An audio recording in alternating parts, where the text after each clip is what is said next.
Bismillahirrahmanirrahim. Assalamualaikum warahmatullahi wabarakatuh.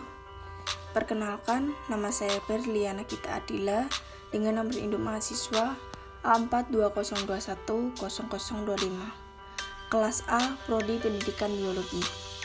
Di sini saya akan mempresentasikan mata kuliah Pancasila, bab implementasi nilai-nilai Pancasila, khususnya pada sila pertama. Pancasila merupakan ideologi dasar sekaligus pedoman bagi kehidupan yang mampu menyatukan bangsa Indonesia. Dasar kehidupan di Indonesia adalah Pancasila. Kita selalu melandaskan Pancasila dalam melandaskan segala apapun. Pancasila pertama kali disebut dalam sidang pertama BPPKI yang berlangsung tanggal 29 Mei hingga 1 Juni. Tepatnya pada tanggal 1 Juni, Insinyur Soekarno memperkenalkan 5 sila yang terdiri dari kebangsaan Indonesia, internasionalisme, dan peri kemanusiaan, mufakat atau demokrasi, kesejahteraan sosial, dan ketuhanan yang Maha Esa. Maka lahirlah Pancasila. Pancasila juga memuat 5 prinsip, yaitu yang pertama ketuhanan, yang kedua kemanusiaan, yang ketiga persatuan, kemudian yang keempat kerakyatan, dan terakhir yang kelima keadilan. Nah, sebagai ideologi bangsa, Pancasila wajib dihormati dan dicintai oleh rakyat Indonesia. Lalu, bagaimana cara kita untuk mencintai Pancasila itu?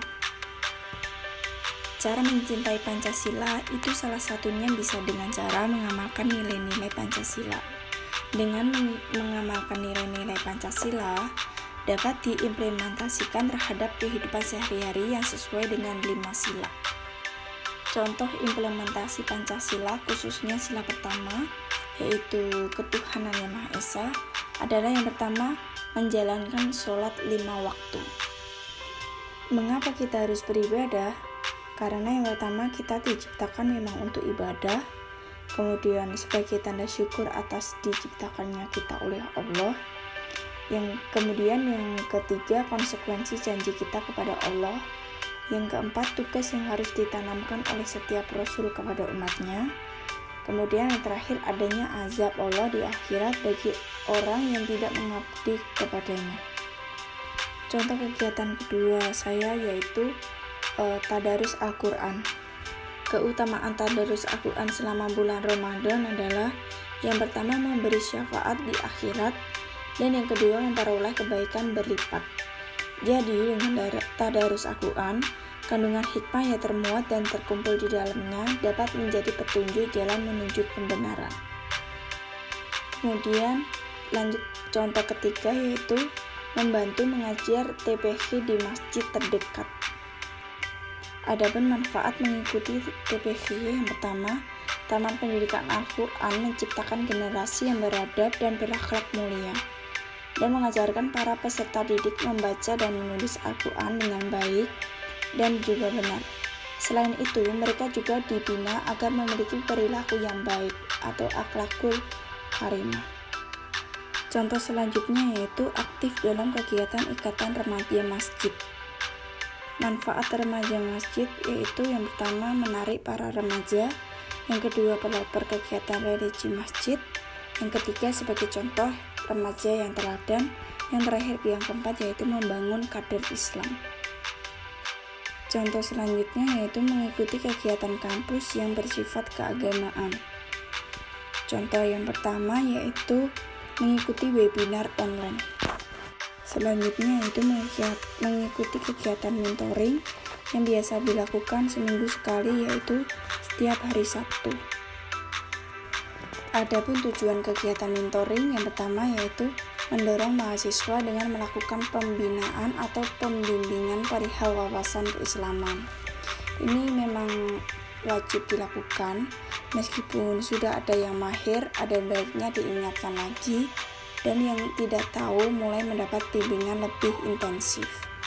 Selain memberikan bimbingan dan pembinaan, rupanya kegiatan mentoring diwajibkan untuk diikuti oleh mahasiswa selama setahun. Sebagai kegiatan belajar di luar kelas biasanya melainkan juga sebagai prasyarat salah satu mata kuliah kemuhammadiyahan yang wajib ditempuh oleh seluruh mahasiswa Universitas Muhammadiyah Surakarta. Contoh yang terakhir yaitu membantu membersihkan masjid.